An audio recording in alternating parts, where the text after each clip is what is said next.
The Presidential Task Force on COVID-19 has decried the rate of purchase of hydrochloroquine by Nigerians. PTF Chairman Boss Mustafa warned the citizens against self-medication, especially when they have the symptoms of COVID-19. He explained that the drug has not been certified for treatment of the disease and could be harmful to such patients.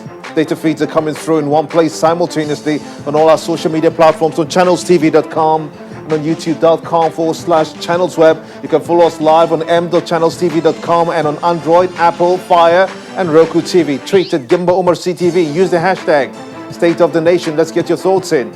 Inspector General of Police IGP Adamu Abubakar warns against mass gatherings ahead of the Eid al-Fitr celebration, says that it's illegal as more state governors defy the experts' warnings and have lifted bans on worship centers in their various states. What does this mean to efforts to flatten the COVID-19 curve? What more steps could the government take to prevent the pandemic from ravaging further? It's prime time here in Lagos, and this is State of the Nation.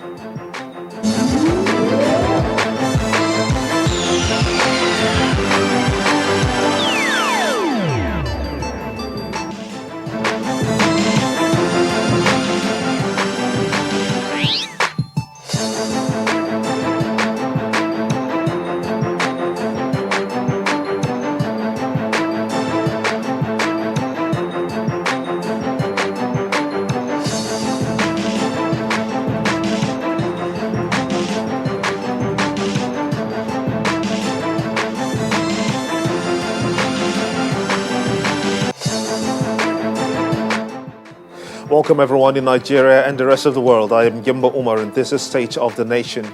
As Muslims prepare for the Eid al-Fitr prayers to mark the end of the holy month of Ramadan, there are fears that the easing of the lockdown by some states may lead to a further rise in the COVID-19 cases in the states who have decided to suspend or, if you will, lift entirely the restrictions for total stay in lockdown. Let's analyze the situation a little further. Joining me via Skype is Aliu Dodo, a public affairs analyst and a cleric as well. Many thanks for joining us from where you are there in Surulere in Lagos. I want to thank you so much indeed. Also, Ibrahim Garba, a public affairs analyst, joins us from our Abuja studios. Many thanks indeed for joining us. Let's begin with you, Mr. Garba. It's been a while, though, having you for the first time after being behind bars, if you will, for a couple of months now. Good to see you, though.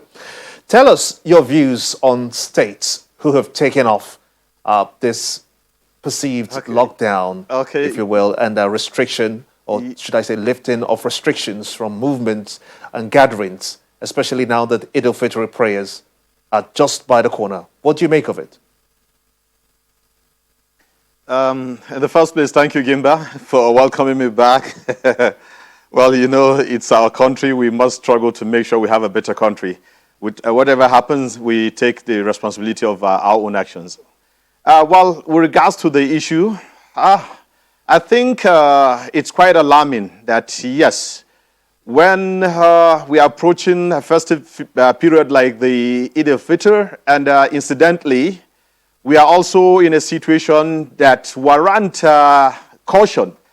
I think it's really dicey here because I wonder how we arrive at this stage when we know how this pandemic has been so much a thing of concern. In fact, we've seen recently that the figures from the agencies responsible across the country and the states responsible for checking out this whether this pandemic is increasing or is decreasing. But yet we are seeing the numbers going up, and yet some state governors have decided to say, no, we are relaxing this the lockdown and we are easing it out because people are tired. It is true that, yes, people are tired, but the reality is we should look at the consequences of this decision to just decide to ease the lockdown. Because, sincerely speaking, this COVID-19, we have all seen the outcome of what the negligence from other societies, other communities, that what it has resulted to. Why would we just take this for granted? I understand, yes, religious leaders and groups and individuals are mounting pressures to governors, to authorities, but the well-being and also people to survive, people to live, I think is more important. That's the priority. People might be tired, but I think you get tired when you are alive, not when you are in a graveyard. So I think it's very important for authorities to look into taking measures if those states that are already allowing the people to go to the Eid al-Fitr prayer ground, they should consider a situation where there will be so much kind of caution, and also let there be preventive measures on how this possibility. I mean, we can curb the possibility of the escalation of these numbers coming from the NCDC. I think it's very important that, Gimba. Okay, let's get the views of Malam Dodo. This perhaps will be the first time in a lifetime to experience Eid without prayers coming together as stipulated in the Holy Quran. Do you see this much as a problem for Muslims, and especially for those states who are somewhat taking off the restrictions from, mass gatherings? Well, really, for me, I don't think there's a problem here, because it all comes down to taking responsibility individually, because there are conflicting views and reports here and there. The NCDC, the watchdog for disease control in Nigeria, has been issuing directives, and the state governors too, who they have a say in how these things are supposed to go by. But for me, I think as individuals, we need to take responsibility for ourselves. We have to align with what the global health institutions have been saying all this while about maintaining social distancing, wearing a face mask, and making sure we abide with all the necessary sanitary and hygienic conditions so as to forestall further outbreak of the disease. Well, if people are bent on going out to perform their Eid prayer, my suggestion would be that they should maintain social distancing at the mosque, because we've seen instances where people did a Jumat prayer today. They maintained social distancing. They did not stand shoulder to shoulder. Some people covered their faces with face mask, and it won't be a bad idea immediately after observing the Eid prayer for you to go and observe, wash your hands, and if I may just step in, do you think that the guidelines, if Muslims on that day follow the guidelines, do you think that it will amount to anything with respect to, curbing the spread of the virus? Because they may, observe those guidelines while on the prayer ground, but leaving the prayer ground may be a challenge. Do you see that? Well, it's very simple. The moment you leave the prayer ground, you go back to your house, you continue with the laid down of guidelines they've given. It won't be a bad idea for you to take a shower immediately you get back to your house, so that just in case you pick up the virus while at the Eid prayer, so that you don't transmit it to your household, you can just take a shower immediately once you get into your house. You wash your hands constantly, and you try as much as possible to maintain the guidelines that has been given by the global health institutions as per the way we are not supposed to spread the virus. For me, it boils down to individuals.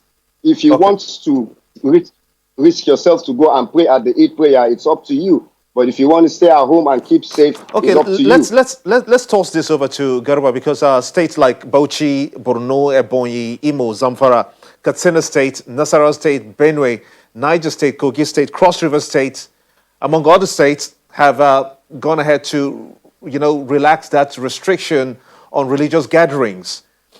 What must be done at this point now? Because if the government takes such a step, it basically opens up the field for a lot of people to just, be careless, if you will, for lack of any word. Do you see this as a problem that will result in more figures being recorded for those states especially? Okay, Gimba, I think we're not going to dwell on talking about what has happened. Let us, like you pointed out, let's go straight to the solutions, to what should be done. Very important, I think the state governors or those states that are already getting ready to allow the citizens to go to the Eid prayer ground, they should please inform or reduce the number of people, particularly children, women, and also the aged ones, that is the elders that might not be, strong enough to stand probably the pressure and all that. Because what I'm saying is, for most of us that have witnessed Eid al-Fitr prayer within those states you mentioned, I can tell you we have this culture of people not respecting the rules on ground. Even if in an ordinary situation where there is nothing like COVID-19, we have always seen a situation whereby traffic control has been headache. You see children, families coming out with their children, women, everybody in the family coming out to say, we are going for this. I think state government should really look into that. And because there's need for caution, yes, let there be all those strict conditions given, like what my fellow panelist here is talking about. He made mention of the need to observe all the use of face masks, the use of social distancing, very, very important. But we can achieve that if the number of people attending this prayer ground are much, much limited to what we used to have. So I think this is very, very important. The state government should also provide sanitary equipment, sanitary items within those locations if need be. Because if we're talking about people getting home to take their bath, immediately they're coming back from the prayer ground, that must be probably, if they are not already infected or inhaled, I'm sorry to say that, but the point is, we should be careful. We should be careful. Honestly, reduce the number of people that are attending this prayer ground, please. Okay, we're going to go on a short break, but when we come back, we'll have another guest joining us. I believe that Malam Aliyu Ado will be leaving us because he's got some other pressing issues to attend to. But I must thank you so much indeed for talking to us on State of the Nation. Garba Ibrahim Wala will be with us when we return after these messages. Join us again.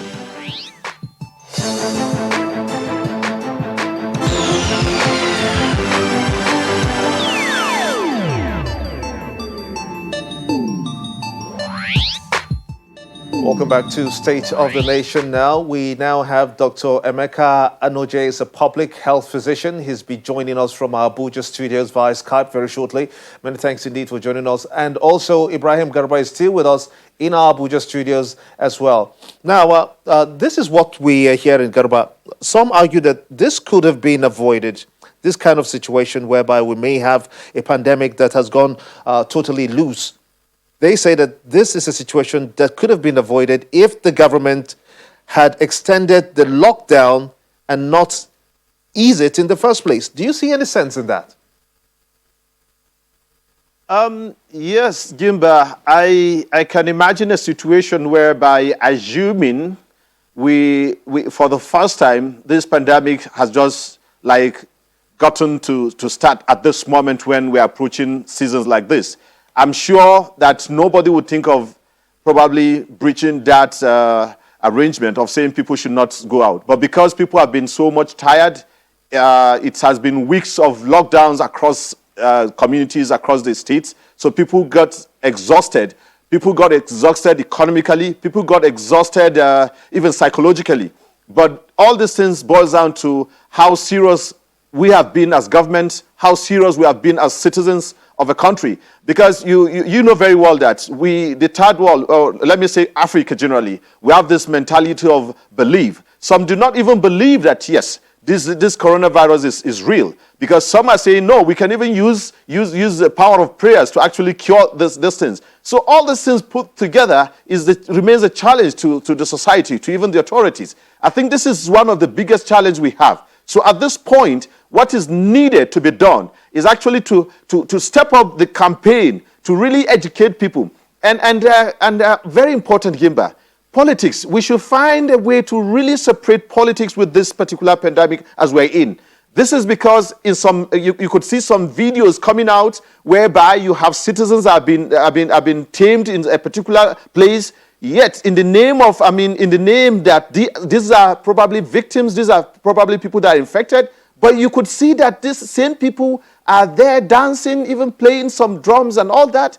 And how do you expect people outside to take this for serious? So these are the issues we have. State government should sit up. The authorities at the federal level should also sit up. Let us call on civil society organizations to come into this and see how we can raise this campaign. Because the mistake we're going to make is if we allow this, because as far as I am concerned, we have not yet witnessed this pandemic in our own country. Because the numbers, if you check the population of this country, Okay. Yes, Gimba. Yes, I get that, what you're trying to say, but let me quickly chip this in.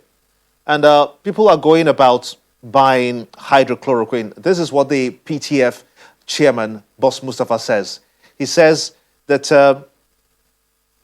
through surveillance systems set up by the PTF, we have received reports that Nigerians have been purchasing hydrochloroquine in large quantities. We wish to reiterate that this drug has not been certified for use in treating COVID-19 in Nigeria. What do you make of people going out to buy chloroquine as a means to, treat themselves if perhaps they have that COVID-19 illness? Is that question to me, Gimba? Because I had you mentioned you have a guest who is a medical expert. But if you want me to answer that, we wait for him, I just want to get your own public views to this, because you're the public affairs analyst.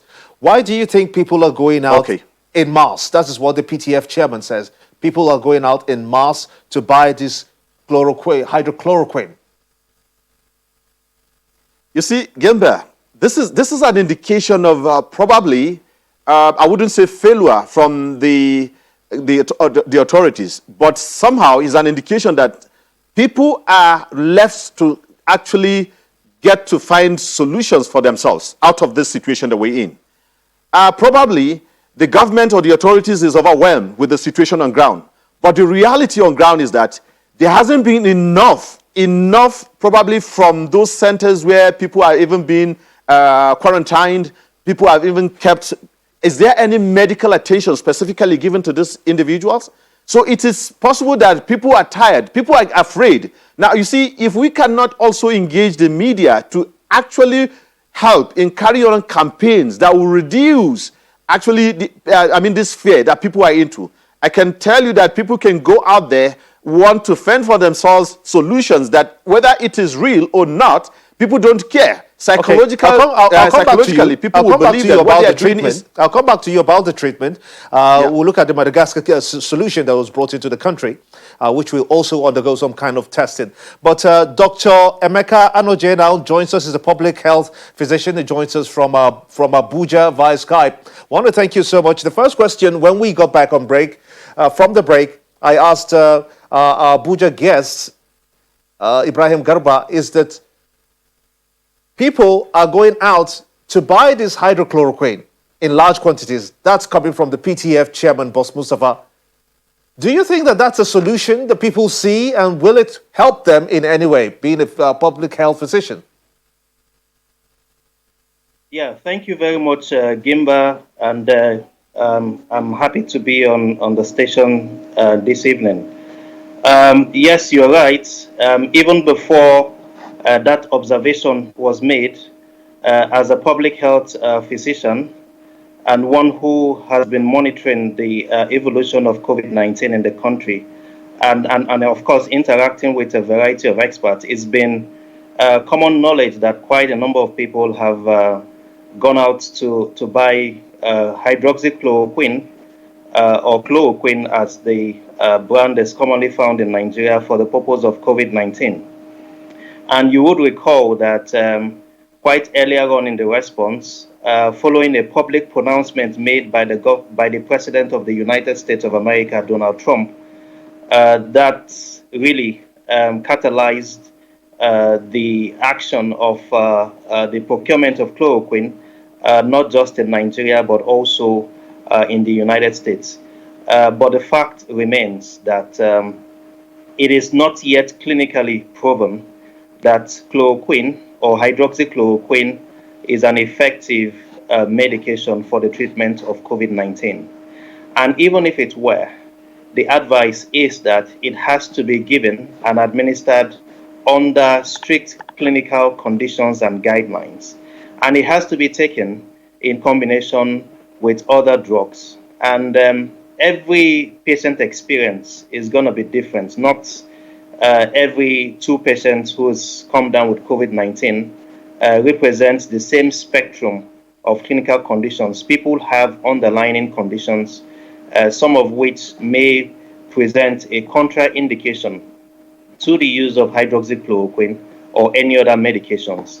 And so it is extremely dangerous for people to practice self-medication in the first instance, and even more dangerous for people to do that without any... I'm sorry to just chip in. How do you reconcile that when the PTF itself is saying that people may have to resort to treating themselves at home? Okay, I think it's best to put that into perspective, right?